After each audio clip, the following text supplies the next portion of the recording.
Muito bem, dando sequência aqui ao Jornal da Manhã, o ministro do Supremo Tribunal Federal, Alexandre de Moraes, derrubou o sigilo da delação premiada do tenente-coronel Mauro Cid, ex-ajudante de ordens do ex-presidente da República. Janaína Camelo traz agora todos os detalhes. O ministro Alexandre de Moraes, relator das investigações sobre a tentativa de golpe de Estado, derrubou o sigilo da delação premiada de Mauro Cid, ex-ajudante de ordens de Jair Bolsonaro. Foram as informações prestadas por Cid que ajudaram a Polícia Federal a reunir provas e indiciar as 34 pessoas no inquérito, incluindo Jair Bolsonaro. Cid prestou o primeiro depoimento na colaboração premiada em agosto de 2023.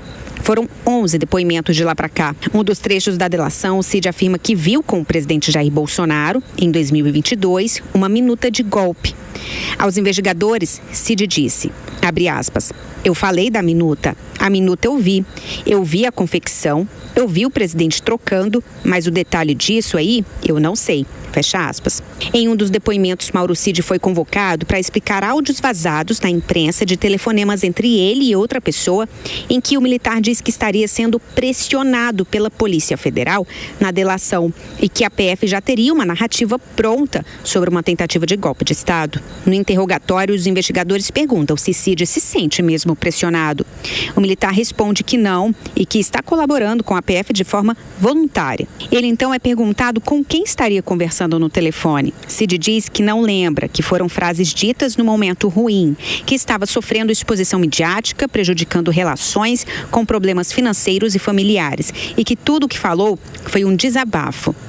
Em outro trecho, os policiais perguntam a quem Mauro Cid se referia quando mencionou nos áudios que todos se deram bem, ficaram milionários. O ex-ajudante de ordens responde que estava falando de Bolsonaro, que ganhou Pix, e aos generais envolvidos na investigação e estão na reserva. E no caso dele, perdeu tudo, que a carreira está desabando, que está agoniando e que engordou mais de 10 quilos. No fim do ano passado, após descoberta do plano para assassinar Lula, Alckmin e Alexandre de Moraes, Cid foi chamado novamente à sede da PF para esclarecer inconsistências nos depoimentos anteriores em relação a reuniões entre militares em endereços residenciais em Brasília em 2022, sendo uma delas na casa de Walter Braga Neto. Até então, Cid havia citado as reuniões, mas não tinha imputado nenhuma acusação a ninguém.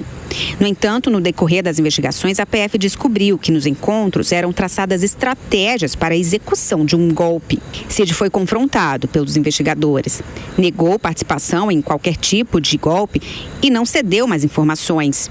O que fez a Polícia Federal pedir ao ministro Alexandre de Moraes a revogação do benefício da delação premiada. Cid foi convocado ao STF para se explicar diretamente ao ministro.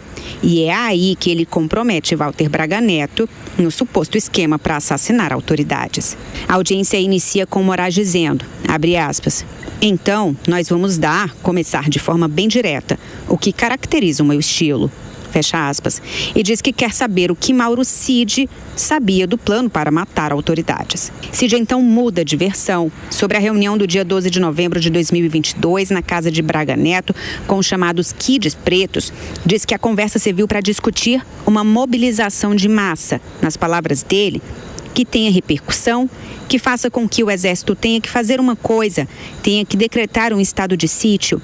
Os generais entendem a necessidade que o presidente aceite assinar alguma coisa ou não, né?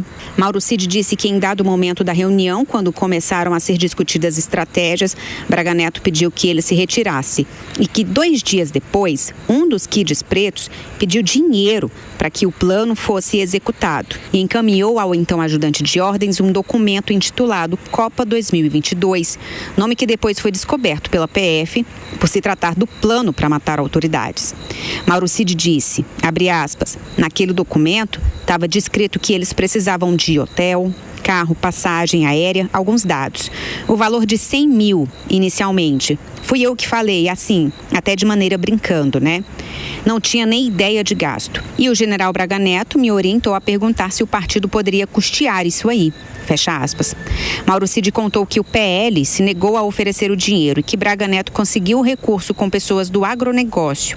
Foi por conta dessas informações chaves prestadas que Mauro Cid conseguiu manter o seu benefício de delação premiada. Em troca da delação, Mauro Cid pediu perdão judicial ou, no máximo, 2 anos de prisão, além da garantia da segurança dele e da família, do sigilo sobre o conteúdo da delação e a restituição de bens e valores que foram apreendidos dele, do pai e da esposa. Se esses benefícios serão de fato concedidos, isso vai depender do julgamento aqui no STF. O gabinete do ministro Alexandre de Moraes, porém, se negou a derrubar o sigilo sobre os vídeos gravados da delação. Terão acesso apenas o Ministério Público e as defesas dos denunciados. Para comentar as notícias conosco, Deise Tiocari está chegando aqui ao Jornal da Manhã. Claro, Deise, esse tema domina todas as atenções da imprensa, depois da quebra do sigilo, inclusive, todo esse detalhamento. Nós tivemos, claro, reações do Congresso, reações da defesa do ex-presidente com negativas e nós trouxemos aí parte dessa delação. Tudo terá que ser provado, Deise, até porque o Cid também fez várias versões. Esse é o questionamento justamente do ex-presidente Bolsonaro. Como é que funciona isso a partir de agora? Seja bem-vinda, bom dia. Bom dia, Marcelo. Bom dia aos amigos da Jovem Pan. O Mauro Cid, ele muda o depoimento dele o tempo todo, né? E a delação dele, Marcelo, ela expõe um dilema bem clássico da política e também do direito, né? Que é até que ponto um operador de bastidor, ele pode se eximir da sua responsabilidade quando ele entrega informações comprometedoras sobre os seus superiores, né? Então, o que o Mauro Cid está tentando fazer, nitidamente, é escapar de qualquer responsabilidade que ele eventualmente tenha, né? Não há dúvidas, isso eu acredito que seja consenso, não há dúvidas de que os crimes investigados, eles são de uma gravidade extrema. Agora, a gente tem que perceber também a maneira como o sistema judiciário tem conduzido esse processo para tomar um pouco de cuidado, e é o que se espera, para que o tribunal não exerça apenas o tradicional papel de árbitro jurídico, mas também tome cuidado para não assumir um papel político no meio dessa história toda, né? Porque os personagens, eles estão todos tentando se eximir de culpa como se não houvesse nem motivação para um crime ser investigado, né? Agora, o sigilo da delação do Mauro Cid, ele foi mantido por meses, permitindo que a divulgação dele ocorresse no momento mais oportuno, né? Quando o cerco jurídico ao bolsonarismo se fecha e quando a instabilidade política ainda impede que a direita tradicional reorganize seu espaço. Então, existe uma linha muito tênue entre justiça e estratégia política.